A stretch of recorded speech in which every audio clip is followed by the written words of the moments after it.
Je vous avais montré dans mon précédent tutoriel sur l'Arduino comment on pouvait convertir une tension en valeur numérique et l'afficher dans un petit écran de l'Arduino.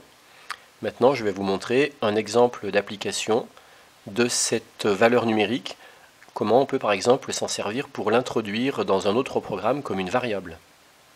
Alors on va tout simplement repartir du petit programme de l'Arduino qui permet de faire clignoter une LED. Donc le programme c'est celui-là. On voit qu'il y a deux valeurs. La valeur pendant laquelle la LED est en valeur basse, enfin la tension d'alimentation de la LED sera en valeur basse, et le temps pendant lequel la valeur de tension pour la LED sera en valeur haute.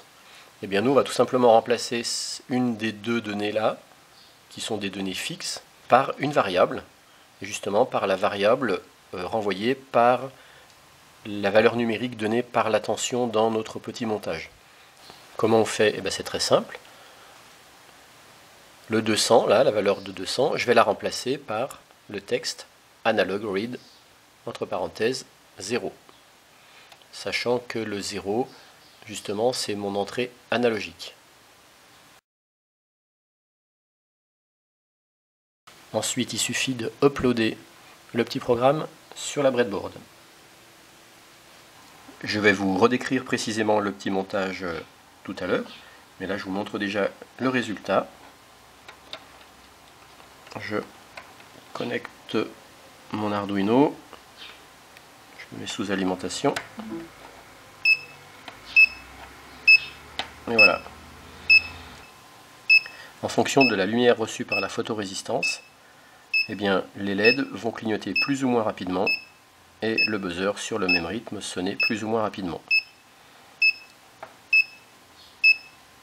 Donc si je fais de l'ombre sur la photorésistance,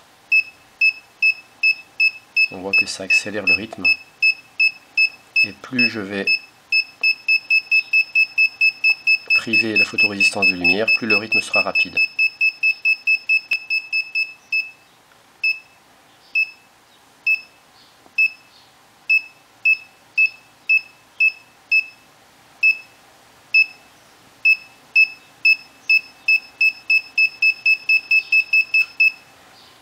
Donc là encore, c'est une petite application qui pour l'instant ne sert à rien en l'état, mais ça vous montre comment déjà se servir d'une valeur de tension convertie en valeur numérique, qui peut être cette valeur numérique réintroduite dans un autre petit programme en tant que variable. Maintenant, je vais vous expliquer sur un schéma les circuits de montage de la breadboard avec l'Arduino. Je vais vous montrer le petit circuit qui permet de réaliser ce qu'on a vu ensemble tout à l'heure.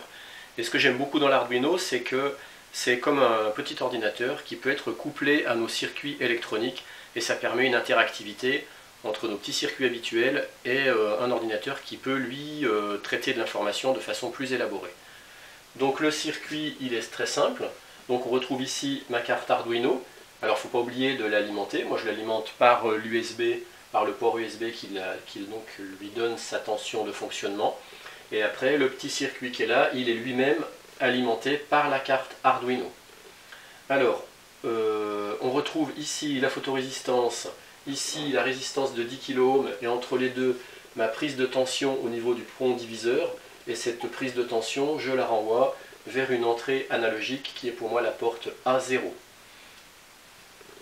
Ensuite on retrouve alimenté sur le plot du 5 volts les deux LED, une LED bleue et une LED rouge qui sont en série. Et comme donc j'ai du 5 volts et que la LED bleue fonctionne en 3 volts et la LED rouge en 2 volts, je retrouve 3 volts aux bornes de cette LED, 2 volts aux bornes de cette LED. Donc j'ai pas besoin de mettre de résistance en amont ou en aval, puisque j'ai bien du 5 volts. 3 plus 2 ça fait 5, et ici j'ai 5. Et puis ce que j'ai fait, j'ai mis également un petit buzzer qui fonctionne en 5 volts, ce qui fait que quand les LED sont éteintes, le buzzer sonne, et quand les LED sont allumées, le buzzer est silencieux. Alors maintenant, comment ça marche tout ça? Ce qui va cadencer le clignotement des LED et la sonnerie du buzzer, ça va être cette porte digitale numéro 2 que je vais relier à mon circuit. Et donc avec le petit programme que je vous ai montré tout à l'heure, cette porte de sortie 2, là c'est une porte de sortie, elle va tantôt être reliée au ground, tantôt être reliée au plus 5 volts. Alors, quand j'aurai du 5 volts ici, eh bien les deux LED là seront éteintes, puisque les LED là sont reliées d'un côté au plus 5, et de l'autre côté, elles vont se retrouver également reliées à une valeur qui sera ici du plus 5. Donc les LED seront éteintes, et par contre le buzzer, lui, quand j'aurai du plus 5 volts ici, eh bien comme il est branché comme ça, lui il aura du plus 5 volts là, et là il va être relié au moins, donc au 0 volts. Donc le buzzer, lui, il pourra sonner, puisqu'il aura bien 5 volts d'un côté, 0 volts de l'autre. Il aura 5 volts de tension à ses bornes, donc il pourra fonctionner. Et puis quand le programme va me renvoyer une valeur de 0 volts ici, et bien là, à l'inverse, les LED vont pouvoir s'allumer, parce qu'elles auront bien du 5 volts d'un côté, et elles vont être reliées au moins, puisque ce plot-là sera devenu le ground.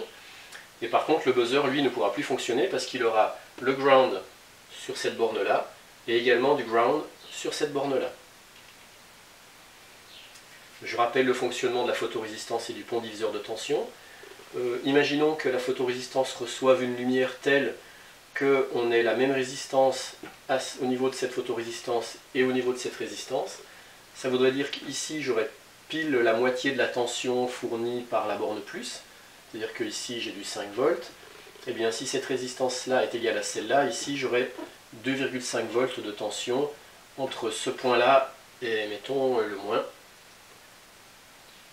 Et quand cette photorésistance recevra beaucoup de lumière, il y aura peu de résistance, donc toute la résistance sera là. Donc il y aura beaucoup de tension entre la borne de cette résistance-là et très peu entre la borne de celle-là. Donc forcément la tension ici, entre ici et là, va augmenter. Et puis à l'inverse, quand la photorésistance sera privée de lumière, elle deviendra très résistante, elle sera plus résistante que celle-là, ce qui fait que j'aurai davantage de tension aux bornes de cette photorésistance-là qu'aux bornes de cette résistance-là, ce qui fait que là, la tension entre là et là sera plus faible. Et je rappelle que justement, cette tension-là, je la renvoie ici sur l'entrée analogique, qui va la convertir en valeur numérique. C'est cette valeur numérique-là qui va cadencer le séquencement au niveau de la bascule entre ground 5 volts, ground 5 volts.